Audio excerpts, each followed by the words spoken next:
साथीहरू, राष्ट्रिय स्वतन्त्र पार्टीले गरेको एउटा आग्रहले अहिले देशमा लिचल्ली मचिरहेको छ अथवा यी बिचौलियाहरूको मुटु कामिरहेको छ, यसरी बुझ्दा पनि हुन्छ। त्यो के आग्रह गरेको छ भने साथीहरू, जुन पुराना राजनीतिक दलहरूले चाहिँ बिना योग्य, बिना क्षमता, बिना योग्यताका व्यक्तिहरूलाई आफ्नै तरिकाले बल र पावर लगाएर चाहिँ यो सरकारी कार्यालयहरूमा भर्ती गरेको छ नि, हो त्यस्ता व्यक्तिहरूलाई चाहिँ रासोपाले चाहिँ सो स्पष्ट रूपमा त्यस्ता व्यक्तिहरूलाई चाहिँ छोड्न आग्रह गरेको छ। यदि नछोडेको खण्डमा चाहिँ निकालिनेछ भनेको छ।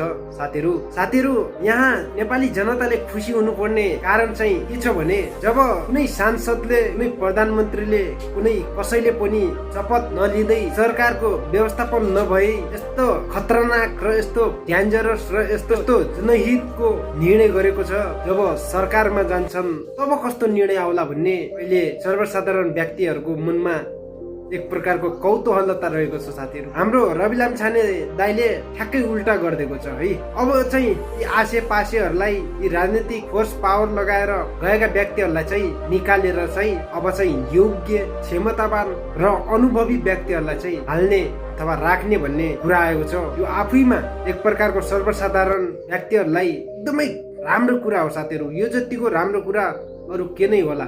तपाईँ हामीलाई थाहै छ, तपाईँ हामीसँग योग्यता हुँदा हुँदै पनि राजनीतिक पहुँच नभएर चाहिँ हामीले चाहिँ यस्ता अवसरहरू गुमाउनु पर्ने हुन्छ। अब हाम्रो यस्ता समयहरू भाग्ने छन् साथीहरू, होइन? अब तपाईँ हामीले चाहिँ हाम्रो योग्यता अनुसारको, हाम्रो क्षमता अनुसारको, हाम्रो दक्षता अनुसारको चाहिँ अब हामीले पनि सरकारी काम कार्यालयमा निष्पक्ष र स्वतन्त्र रूपमा योग्यता भएको व्यक्तिहरूले चाहिँ अब सजिलै यी अवसरहरू पाउनेछन्। साथीहरू, जो सामान्य घर परिवारका व्यक्तिहरूले पनि देखेका सपनाहरू छन्, मैले यो काम गर्न पाए हुन्थ्यो, मैले त्यो काम गर्न पाए हुन्थ्यो भन्नेमा चाहिँ अब उहाँहरूको सपना पनि पुरा हुनेछ। साथीहरू, तपाईँहरू भन्नुहुन्छ नि मलाई, किन यति धेरै रवि लामिछानेको गुणगान गाउँछौ, के दिन्छ तपाईँलाई यति धेरै गुणगान गाएर चाहिँ भन्छन् नि? हो साथीहरू, मैले पाउन चाहिँ मैले केही पाउँदैन, तर हामी नेपाली जनताहरूका लागि चाहिँ रवि दाइले निष्पक्ष र स्वतन्त्र रूपमा यस्ता कुराहरू गरिदिन्छ कि जो सर्वसाधारण जनताको हितको लागि काम गरिदिन्छ कि उहाँको यही यस्तै कार्यहरूले गर्दा म जस्ता हजारौं लाखौं युवाहरू चाहिँ रवि लामिछाने प्रति मोहित हुन्छन् अथवा उहाँको प्रशंसा गरेर हामी थाक्दैनौँ। साथीहरू, तपाईँहरू हामीलाई उहाँको व्यक्तिगत झोले भन्नुहोस् या व्यक्तिगत अन्धभक्त भन्नुहोस्, रवि लामिछानेको यस्तो भन्दा, यस्तो सुन्दा झनै एक प्रकारको छातीमा गौरव अथवा इज्जत बढेर आउँछ के साथीहरू। यस्ता नेताको तपाईँहरूले यस्तो झोले, यस्तो अन्धभक्त भनिदिनुहुन्छ, यस्तो भन्दा त झनै हाम्रो मन एकदम रमाइलो भएर आउँछ के साथीहरू। शिर उच्च हुन्छ के।